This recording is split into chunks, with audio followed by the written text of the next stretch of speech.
Welcome to a journey through time, to a land where the first cities were built, where writing and laws were invented, and where empires rose and fell.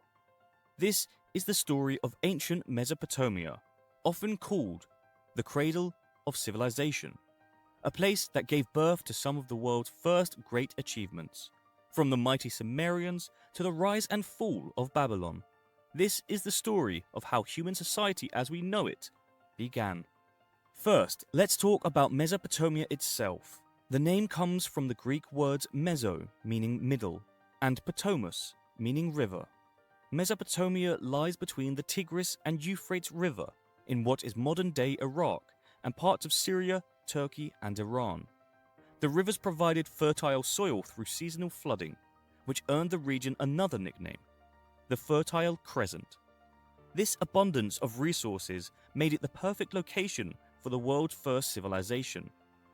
But what set Mesopotamia apart wasn't just geography.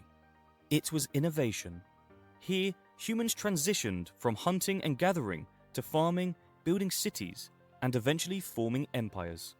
The Sumerians, pioneers of civilization. Our journey begins with the Sumerians, who established the first known cities around 4000 BCE. The Tigris and Euphrates River provided fertile soil through annual flooding, enabling the Sumerians to develop advanced agricultural techniques.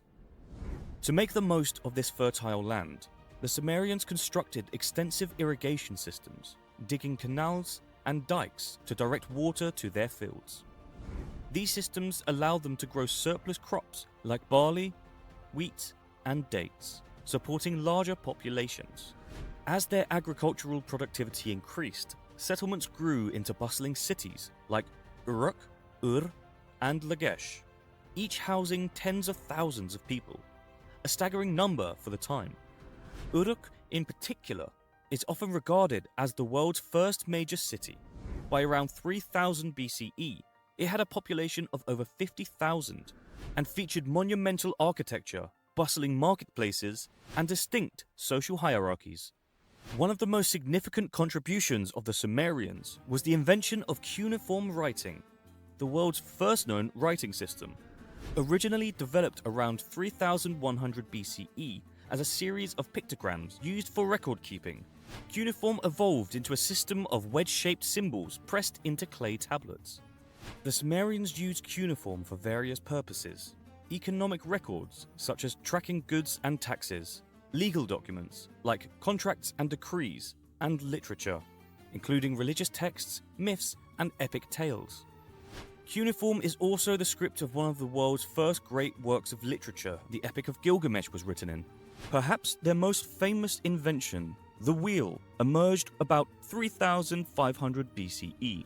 Initially used for pottery, the wheel's application to carts revolutionized transportation, trade, and agriculture. The Sumerians developed a base 60 numbering system, which is why we divide an hour into 60 minutes and a circle into 360 degrees today. The Sumerians were also master builders. Their cities were dominated by ziggurats, massive stepped temples made of mud brick. These structures served as religious centers, believed to connect the heavens to the earth.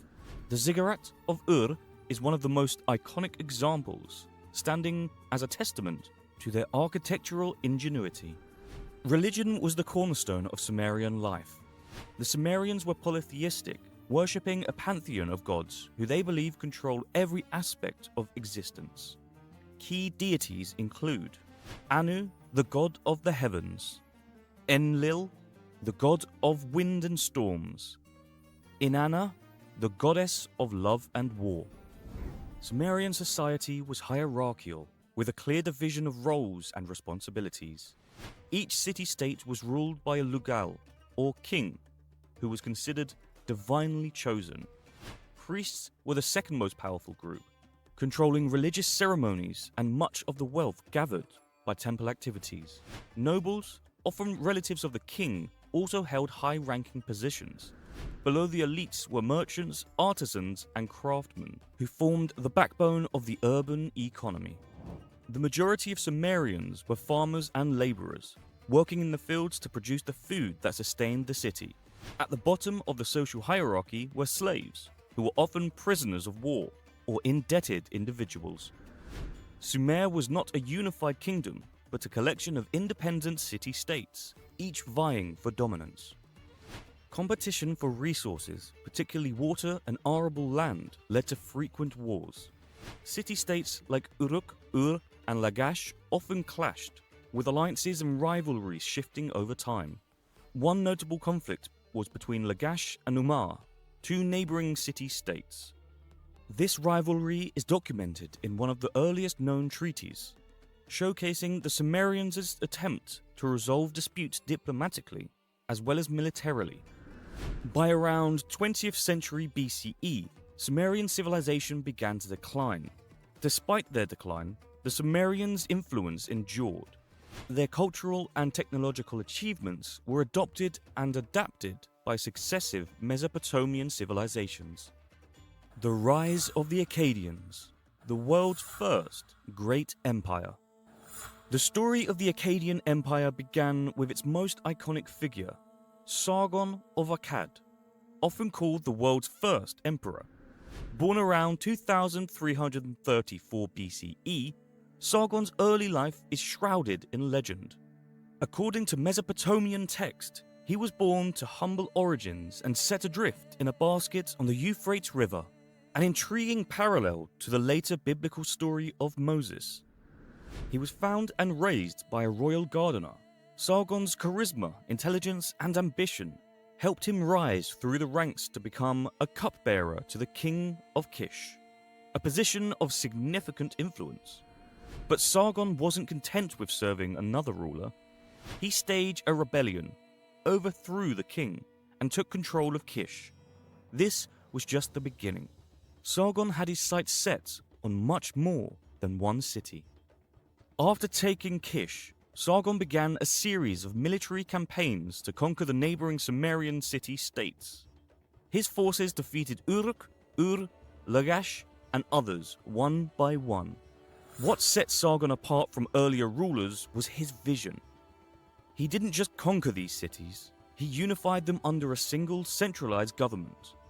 For the first time in history, disparate regions with distinct cultures and languages were brought together under a single political entity.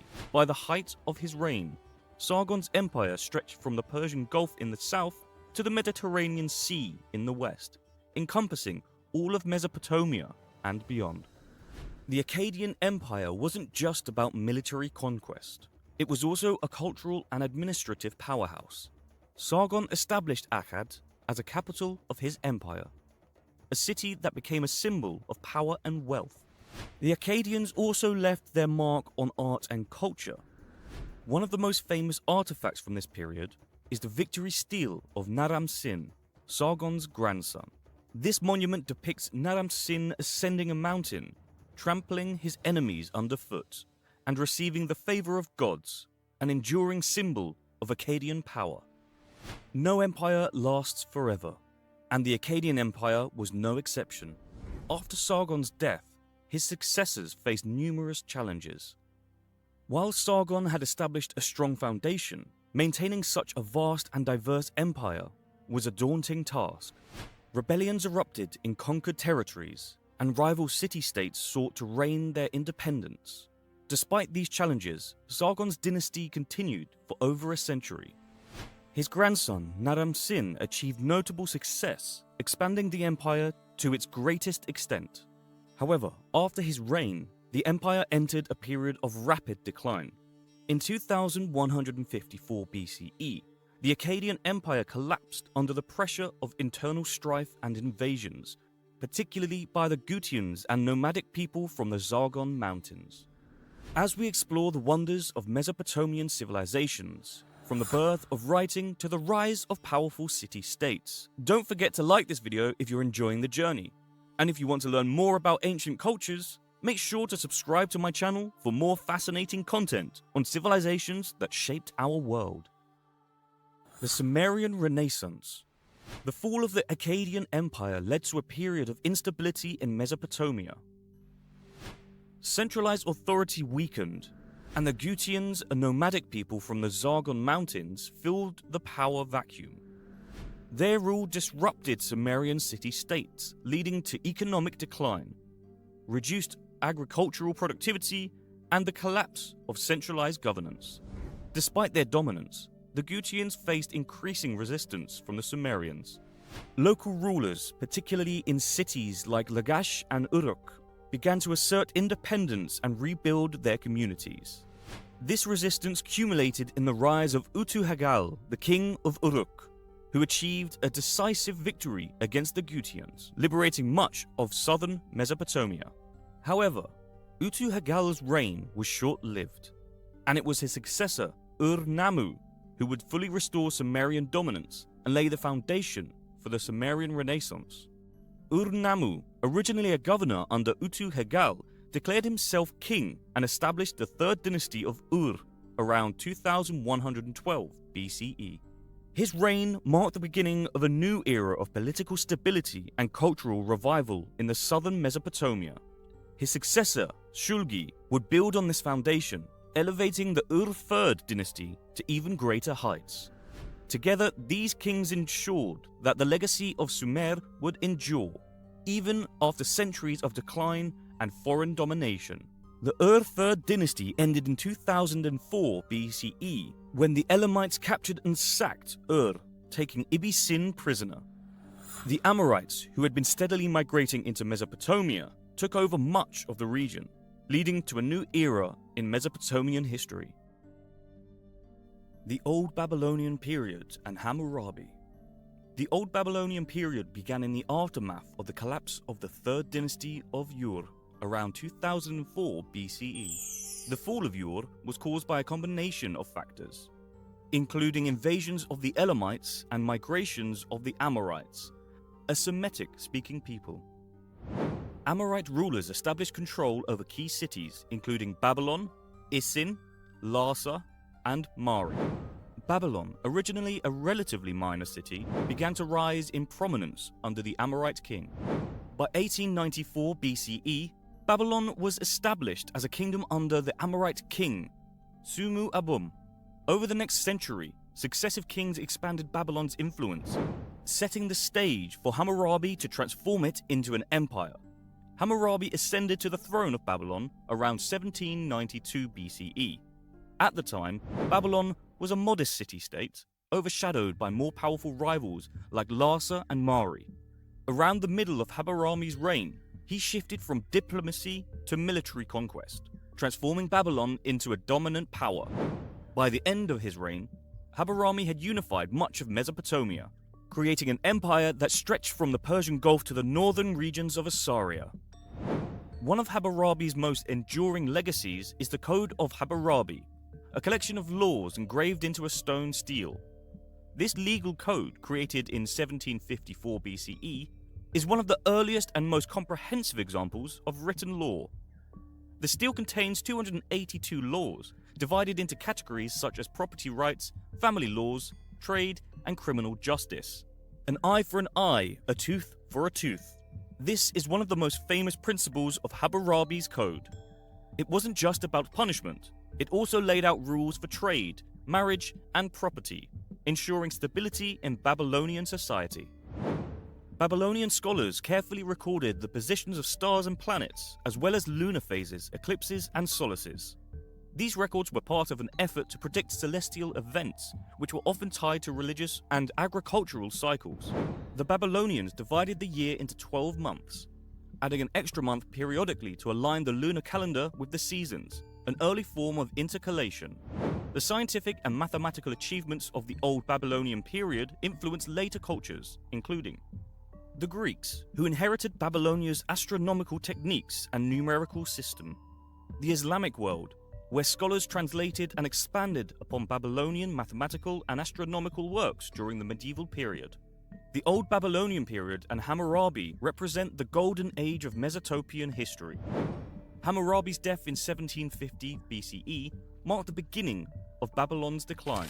While his successors initially maintained the empire, internal weaknesses and external pressures soon eroded its stability.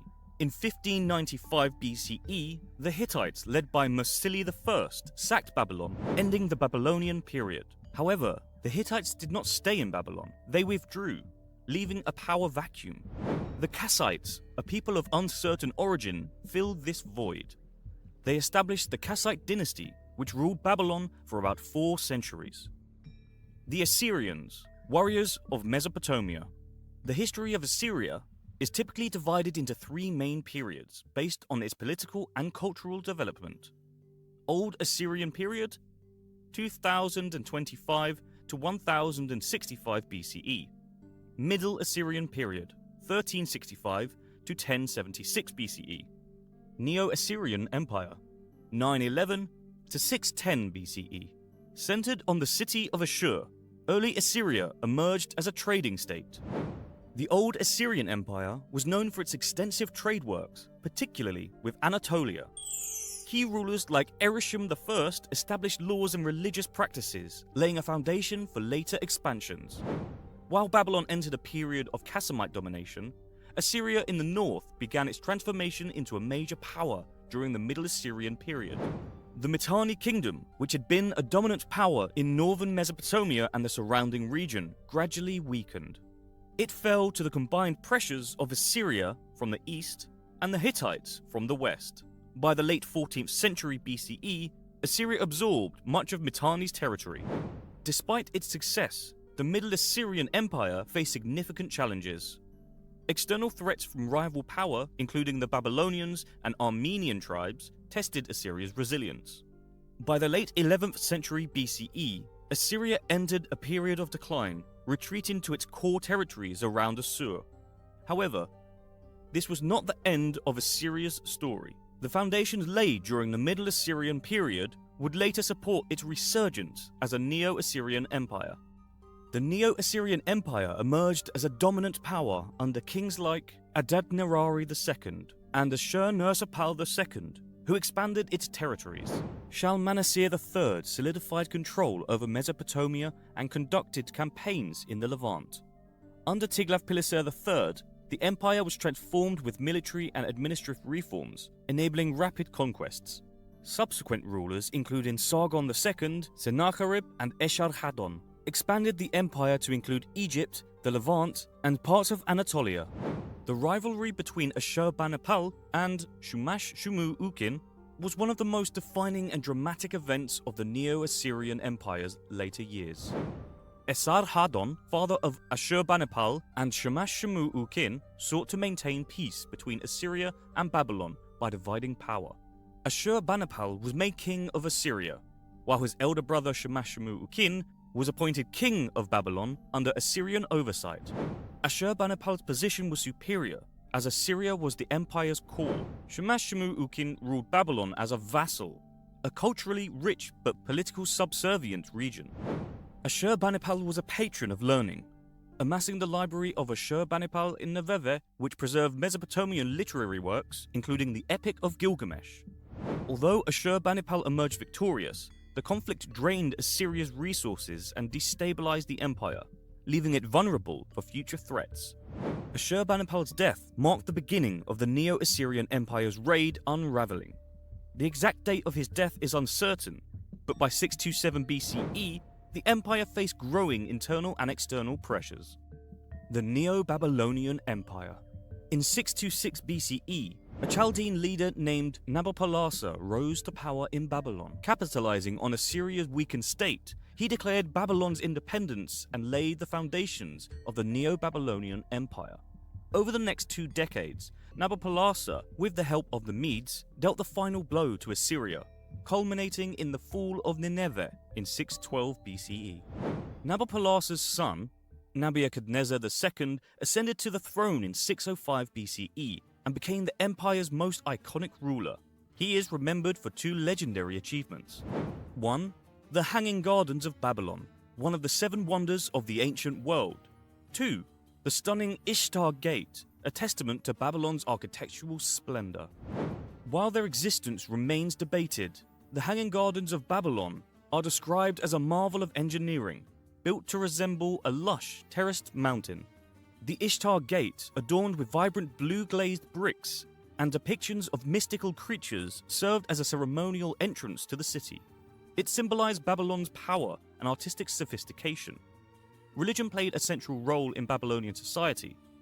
The great Marduk temple served as the spiritual heart of the empire, attracting pilgrims and fostering cultural unity. Early in his reign, Nebuchadnezzar defeated the Egyptians and their allies at the Battle of Carchemish, securing control over Syria and the Levant. His campaigns extended Babylon's influence as far as the borders of Egypt. Nebuchadnezzar's conquest over Judah is among the most well-documented event of his reign.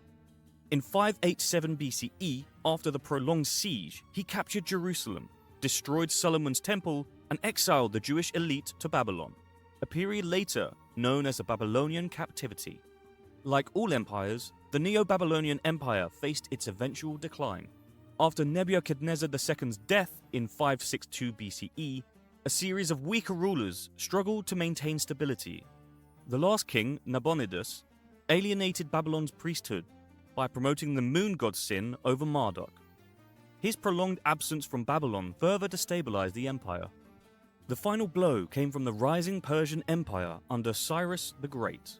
In 539 BCE, Cyrus defeated Babylonian forces at the Battle of Opis and entered Babylon peacefully, marking the end of Mesopotamian independence. Despite its brief existence, the Neo-Babylonian Empire left an enduring legacy. Its achievements in art, architecture, and governance influenced subsequent empires, including the Achaemenid Persians. Though the empires of Mesopotamia are long gone, their legacy lives on. The innovations of the Sumerians, Akkadians, Babylonians, and Assyrians lay the groundwork for much of what we take for granted today: writing, law, urban planning, and even timekeeping. From the rise of the Sumerians to the fall of Babylon, this land truly was the cradle of civilization.